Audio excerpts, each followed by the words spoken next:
What's cracking, guys? Omar Isaf here, back with another video. Back today to talk all about squats. Another squat video? Dude, you've done like 200 of those videos. What's that? Why can't you just like be original or something? Fuck. Yeah, that's a fact. I'm making another squat video. I'm making another squat video so you can finally squat 225. You know what's another fact? Your mom, she doesn't love you. So maybe I'll reflect on that, sit your dysfunctional ass down, and just think about that maybe. Just think about it, okay? I was just joking. I like the damn video and everything. It's just a prank, bro. Just a prank.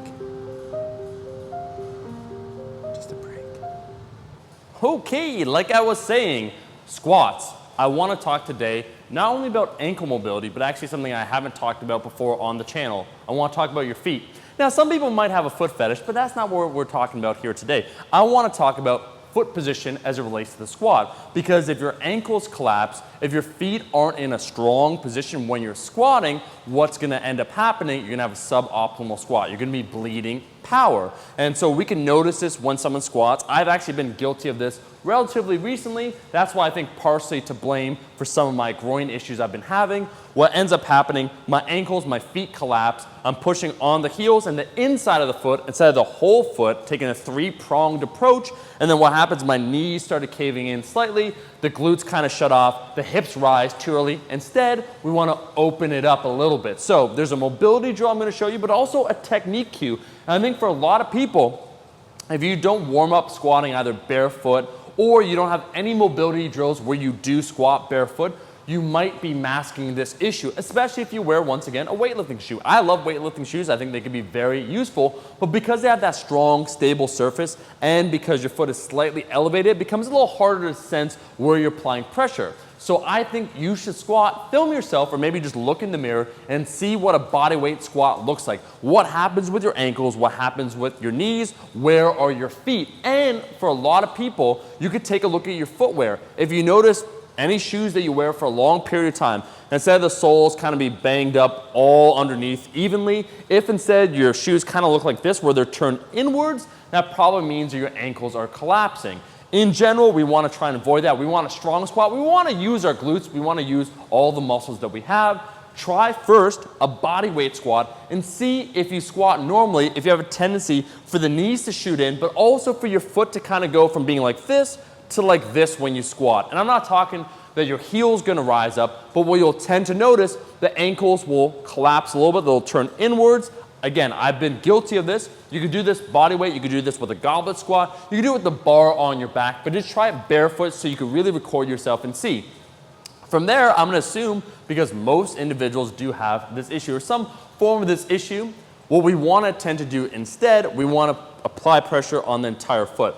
So we want to apply pressure on the heel. You're probably already doing this. On the front of the foot, the outside, and the whole thing. So we think kind of we're hugging, while keeping our natural arch in our foot, we're hugging the ground with our foot. We're applying pressure all over. Most of us are probably just applying pressure, thinking about applying pressure on the heel itself, maybe on the inside. And so when we squat, once again, we'll see sometimes knees will collapse in. We'll see that the ankle itself will collapse. We'll see maybe a hip tilt or hip shift occurring. A lot of those things might be attributed right back down to our feet. So let's fix that. Let's first off get the patterning down right. So let's feel what it feels like to really open up the feet, open up the knees when we squat. So try that barefoot squat, now being cognizant of that. So you're applying outside pressure, you're putting pressure on the entire foot. Instead, we're gonna do a mobility drill right here. The first one I want you to do is just take that lacrosse ball, ram it right down at the bottom of your foot, stand on top of it, roll all the way around, just to loosen it up a bit so it's easier for you to feel that contact with the ground. And then secondly, we're going to do a stretch. I forget where I first saw this. I'm not taking credit for the stretch, but I think it's a great stretch. What we're going to do, we're going to go in an extended squat position, 1 foot at a time, and we're going to look in the mirror if possible. You just need a bench to do this, to make sure the knee's tracking properly. What do I mean when I say the knee's tracking properly? Well, if you're inhibited from behind, so let's say maybe your Achilles tendon or something back there, you'll tend to notice your knee will go not only forward, but will turn inside. That's because it's easier for your knee to track inside rather than outwards like it should be doing if you have the proper mobility. And this might be related to having tight ankles, the Achilles tendon, like I said before. So you want to pattern this properly.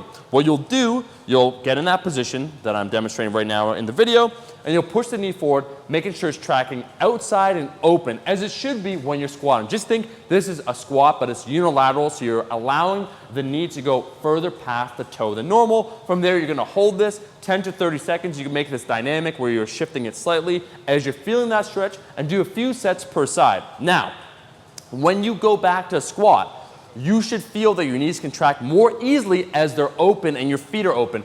I don't want to give a one-size-fits-all cue, but the concept of kind of like you're riding a horse or making sure that you're opening up the hips and you're applying pressure with your foot all over, I think is very important. And as the weight gets heavy, we're thinking of a lot of different things. All right, bars on my back, got to brace the core, and then all of a sudden we might go towards these natural patterns that we're not even aware of. So for us, a big tip I can say is make sure your feet aren't collapsing. Make sure you keep that strong arch. We want to start from the bottom all the way up. I've talked about ankles, I've talked about calves before, I've talked about hip mobility. Now let's talk about those feet. Take a look at your shoes that you have at home. Maybe leave a comment in the comment section below if you do notice that when you wear your shoes, or if you look at the soles of the shoes that you're wearing, and once again you notice your shoes are kind of like this, they're turned inwards, this probably means you might have this issue. Think about this the next time you squat and let me know if your squat feels better. For some people, this can equal knee pain because once again, their knees collapse. For other people, once again, a groin issue they might be having, something to do with their glutes. It's not always where you think it is. So try this out, let me know. I think this will help a lot of people out. I gotta get out of here. I gotta go back to squatting. Thank you so much for watching this video. If you like the video, I'm looking right at you. Like the damn video, and I'll see all you guys, my rascals, in that next one. Peace. Stay right there. So cute. God, so adorable. Oh, sweet dinner! Mom! I told you, I'm watching informative content.